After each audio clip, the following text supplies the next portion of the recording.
it's Leo, and it's time to talk about the fourth episode of MEW MEW MEW, which was Zakuro's debut as a Mew Mew.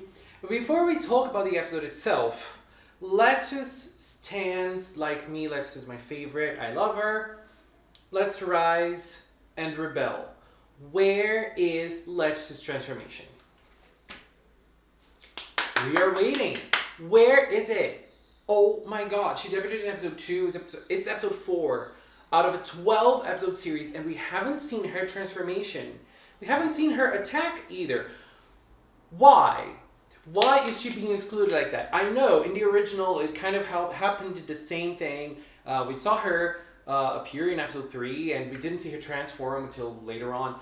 But the original had like 50 episodes. This one will not have this many episodes, so we need her transformation yesterday.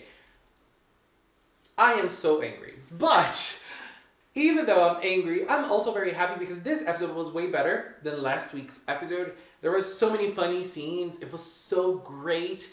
And we had Zakuro. So the first thing I want to say is Mint. Even though it was Zakuro's debut as a Mew Mew, it really felt to me like a Mint episode. And I have been complaining about her. I feel like she isn't being the Mint we know and we learned to love in the original. But this episode really made me warm up to her a little more now.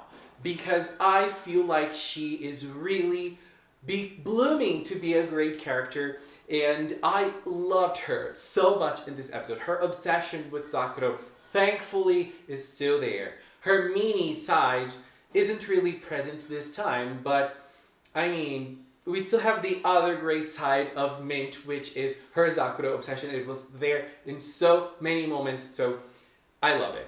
And I feel like Ichigo is being very funny, and you know, Ichigo also has an obsession with Aoyama, and it translates into lots of funny scenes, even though I still find very, very creepy. That bell thing is very creepy to me, but it's funny. It was so funny seeing the reactions on the internet from people who haven't seen the original last week. Oh my god, it was so funny, and people were fighting. I'm always like Mint in those situations, and I'm always sipping my tea, just watching the fight blossom. I love it. And I think it translates into very funny moments. Pudding also had like great and funny moments too. I still feel like her voice actor isn't quite there in the character, but her character and all of the expressions that Pudding brings to the show, oh my god, it's so funny, and she's so unpredictable. Love it. So we had the girls going after Zakuro, and for that they had to enroll on an audition. But before that, we saw lots of scenes in Café MEW MEW, and we had a sexy duo moment with Ichigo, and this is something that I haven't seen for a while. It's probably because I haven't been paying attention.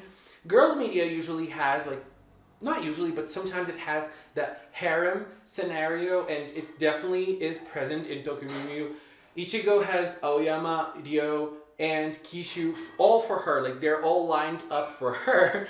And usually in those series, they show the boys being very handsome and oh my god, and you know, they did not refrain from doing that with Ryo this time. But that scene also had the purpose of showing that we don't know anything about Ryo for now.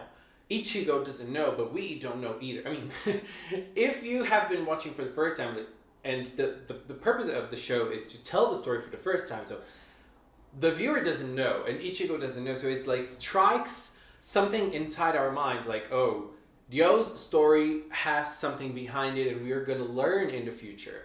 And Ichigo is, you know, starting to think about that as well. And so we have the whole scenario. Pudding cannot go to the audition because it's all for high school girls, and she's not high school. She's not in high school, and she was very angry. I loved her face at that moment.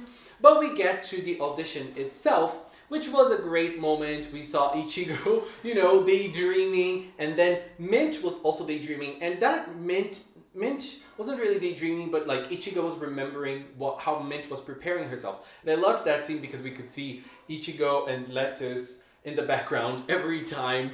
And it's nice because, you know, if you look back at episode 2, Lettuce really wanted friends, really wanted companions, and now she has them, and I'm very happy for her. I love her. And, you know, Lettuce, even though she didn't have a transformation, she was able to shine a lot in the auditions. I loved the auditions. They were very funny. And we had Lettuce as a rock when they were improvising. This is how I am feeling as a Lettuce stan. This is how I've always felt, because Lettuce is left out a lot. Not only on MEW MEW, like in general. I always felt it, and I still feel like she's just a rock. Wake up, do Lettuce proud, come on, do something more for her. But anyways, that scene was gorgeous, and then we had Pudding joining in, and then Zakuro herself joined in. What a moment, you know, Zakuro really teaching the girls how to play with words and then singing her song. What a great song. I was not expecting to have a Zakuro song now, and now I am wondering, are we gonna have character songs for MEW MEW? We probably will, because Zakuro has her song already. I mean, I think it is going to be her character song. I'm very curious for all of them. Zakuro's was out of this world. What a scene. It was great. I loved the different costumes and different scenarios. Gorgeous. And then the girls were like, oh, thank you, you were helping us. And she was like, no, I was not helping you. I was doing it for me, baby. I love Zakuro's attitude. Mint is the bitchy one, but you know, the real queen of it all is Zakuro. And girl, what a moment. And then we had Kishu attacking. And that Kishu attack was so weird because there were so many crows around him. And then when he attacked with the crows, Lettuce was like, oh, they're Chimera Anima. And the girls were like, oh my god. Girls, wasn't that clear from the start? Huh? And we didn't have any transformations, but we did have a nice group shot with all of the girls with their weapons and such. It was so cool. And then the best moment of the episode for me was Pudding attacking with Mint, and their attack did not synchronize well. And Pudding was like, we synchronized. We need to be friends now. Pudding, you are the best. We love you so much. Oh my god, what a scene that was. I loved it. And we were able to see a little bit more of Mint, Reborn Mint Echo. Mint, I'm so sorry. Girl, you got the most boring transformation so far, and now the most boring attack as well. I'm very sorry for you. I mean, they must have something against you, girl. I don't know, but if that is the full attack, I don't know if this is the full attack, because Pudding Ring Inferno was not the full version of the attack. But if that is Reborn Mint Echo, the full version, baby, I don't know. I'm so sorry. That must be one of the most boring Magical Girl attacks ever. Girl, I'm so sorry for you, Mint. But, you know, it did not work, and the girls couldn't do anything else, and then Zakuro ended up transforming. The girls already knew Zakuro was a Mew, but she didn't, and she was able to transform. Zakuro's transformation, I don't know, I think that was not the full transformation. I mean, it was almost full, but we didn't see the last pose. And I think there must be like another scene at the end just to finish it with the pose. Because, I don't know, it just felt very incomplete. That scene felt very weird. But the transformation itself looks very pretty. I like it, and the moon from the original is there. This transformation is not as good as Pudding's transformation. Doesn't even come close. And I feel like I still think Ichigo's transformation is better. But Zakuro's transformation was very good too, I think. And I love the way her hair works in the transformation. Oh my god, what an amazing moment that was. And so she was also able to use her weapon and defeat the Chimera Anima. She did not chant the attack, so I don't think that was her full attack either. But the animation when she was using it was very nice. And I think that's part of the animation of her attack. I don't know. I'm confused with the fighting scene of this episode. Are they using stock footage or not? I don't know. But I liked it. It was cool. And, you know, it's all about Zakuro's attitude. Girl, I love that moment. And then Zakuro ends up saying, girl, I don't want to be with you. I'm all by myself, and that's it. Zakuro is a very lonely person, and it matches with the wolf imagery we have. I think it's kind of like a pop culture thing, thinking like the lone wolf image. I think in reality, wolves are like social creatures and they want to be around other wolves, but there's always the lone wolf idea in pop culture, and Zakuro is definitely that. And before they went and met Zakuro, it feels like Ryo already knew Zakuro would not join them. And he really wanted her not to join them because that will make them stronger. It was very, like, he was speaking in riddles with Keiichiro, but that was clearly what he was intending to say. Like, if she does not join them right now, they will become stronger and they will become more powerful. And probably, like, their ties will probably be stronger. And that's what I think is going to happen from now on. And it was tough seeing her talk like that to Mint. You know, I really warmed up to Mint in this episode, so it was tough to see that.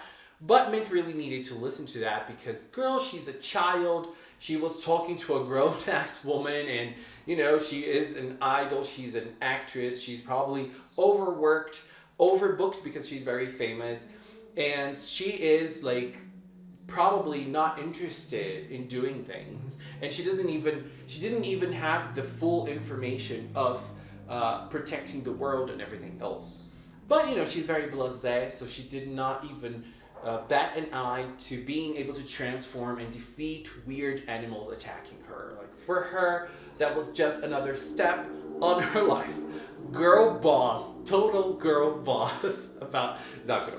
Next week, it's going to be a Mint episode, and I'm thankful because for me, as I said, for me, this was a Mint episode as well. Even though I feel like the highlight of the episode was the rock, that was the best. And there's a nice detail about that. When the girls were playing pretend on that scene, they were interpreting. They got it like they got into the costumes and everything like an illusion. And at that scene, if you look, the rock is lettuce shaped. It had the same shape as lettuce laying down as a rock. So Lettuce is now an Oscar nominee. Yeah, she is, just like Lady Gaga. See, Lettuce and Lady Gaga, they have their similarities. So I did not know that, but now they do. They are both actresses, and Lettuce rocks just like Lady Gaga does. Sometimes. Anyways, episode 4, I feel like the story is getting interesting, and I like that we don't know what the next step is going to be. If you read the manga, if you watch the old anime, you don't really know what they're going to do. We're always, you know, waiting for more and longing for more because we don't really know the direction they're going. Very excited for next week. Mint's time is rising again, and I cannot wait to see her. Anyways, this was my view on episode 4 from Tokyo MEW MEW. How did you feel about it? Did you enjoy it? Did you like seeing Zakuro get in action for the first time? Yes, baby. What a queen, isn't she? Anyways, taking this little time to thank the members of the Magical Cinema channel. If you are a member, thank you very, very much for your support. I really, really appreciate it. And if you've watched up until now, thank you so much as well. Thank you so much for watching, and until next time, bye-bye.